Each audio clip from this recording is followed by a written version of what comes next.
Oui, vous avez remarqué, Luis Enrique, il chambre un peu les journalistes, il est plus sympa, C'est très bien qu'il fasse ça. plus souriant. C'est très bien. Mais tu sais, dans les changements du PSG cet été, il y en a eu un qui n'a pas été le plus spectaculaire sans doute, c'est l'arrivée d'un DIRCOM français. L'ancien patron de France Foot. Oui, mais je trouve que il y a depuis quelque temps au PSG une capacité en termes de com à être un peu plus réactif, un peu plus proche de le fait, par exemple, que les joueurs donnent des interviews, etc. Je ne le connais pas, donc j'en parle en toute liberté. Pascal Je Ferré ne le connais pas Nous le connaissons. et je ne sais pas quel est son travail au quotidien. Mais je constate que dans la com, en tous les cas, ça participe aussi du mieux du Paris Saint-Germain. Et c'est surtout que, alors ça c'est vrai, tu as raison de le dire. Mais je pense qu'il est capable, lui, de dire à Enrique quelques messages assez quand même. C'est pas très compliqué, honnêtement, de se mettre les journalistes dans la poche. Contre l'année dernière ou celle d'avant, c'est que, comme je l'ai dit 1000 fois, le vestiaire était tellement moisi que c'était impossible d'aller dire... Il est arrivé en cours d'année, non? Il est arrivé... C'était impossible d'aller dire aux starlets qu'il y avait dans ce vestiaire de donner une interview, de parler ou quoi que ce soit. Tout a changé de ce côté-là.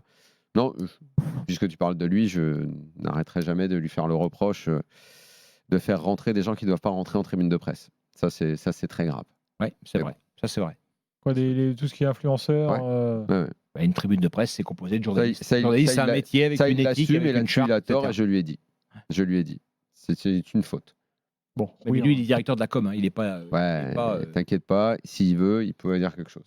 Oui, non, mais je veux dire, non, mais lui a un avis de communicant, pas de journaliste. Mais ce sujet-là. Journaliste. Bref, tu as un avis de journaliste, moi aussi, Daniel, mais les communicants ont sans doute un autre avis. C'est anecdotique. Oui, je rappelle qu'un quart de la tribune de presse a été amputé pour laisser la place à des invités influenceurs du club. Voilà. Alors, écoutez Luis Enrique, il parle de son plan de jeu. L'influence du club, c'est les résultats. Et on verra, et le recrutement que loue Daniel, on verra lorsque la pente va croître, lorsque les grands matchs vont arriver, quelle sera la vérité de ce recrutement-là. On écoute le coach du PSG. Le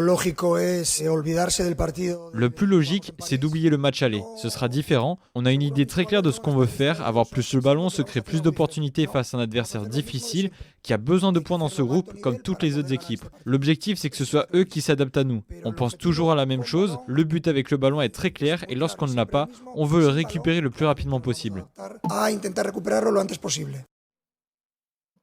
Voilà ce que nous dit Luis Enrique. Alors, plus souriant certes, mais enfin, il dit pas forcément les trucs de ouf sur ce qu'il va faire demain. Bon, après, ça, c'est un peu le jeu des conférences de presse d'avant-match. Un entraîneur en conférence de presse pré-Ligue des Champions, on connaît des trucs qui disent des trucs de ouf. Non, c'est pour ça que je dis qu'effectivement, c'est pas s'attendre. On aurait pu s'en passer, Gilbert. On a perdu 3 minutes, là, je pense. Tu crois ? Ouais. Est-ce que Fabrice Hawkins est là ? Dans 15 secondes, me dit-on. Parce que c'est lui qui est intéressant dans cette histoire. Il est à Milan, hein, Fabrice. Il est là, Fabrice. Parce que là, j'ai l'impression qu'il est en Amérique du Sud. Là. Non, il est là. Je sais pas, il y a un petit souci de connexion. Non, je suis bien à Milan. Donc, raconte-nous le Luis Enrique que tu as vu, là.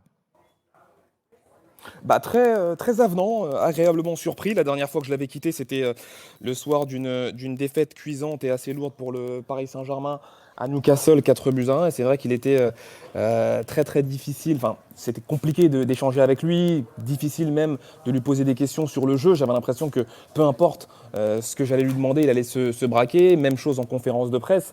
Et c'était un petit peu ça la musique depuis qu'il était arrivé.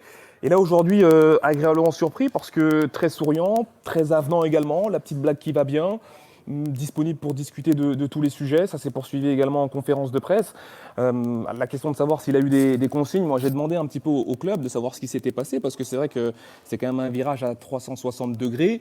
Vraisemblablement, il n'y aurait pas eu de consignes. En tout cas, c'est le message qu'on fait passer de manière officielle. Après, peut-être qu'en haut lieu, on lui expliquait aussi que ça pouvait être intéressant d'avoir des relations, en tout cas qui ne sont pas...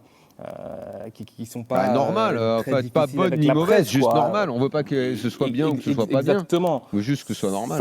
Ça c'est possible. Qu'on lui ait imposé, j'y crois pas du tout à cette thèse-là. En revanche, qu'on lui ait donné quelques petits conseils, ça c'est possible. En tout cas, c'est agréable d'échanger avec lui parce qu'on peut réellement parler football et pour le coup, il accepte d'expliquer et avec évidemment sa version, mais d'expliquer ses choix.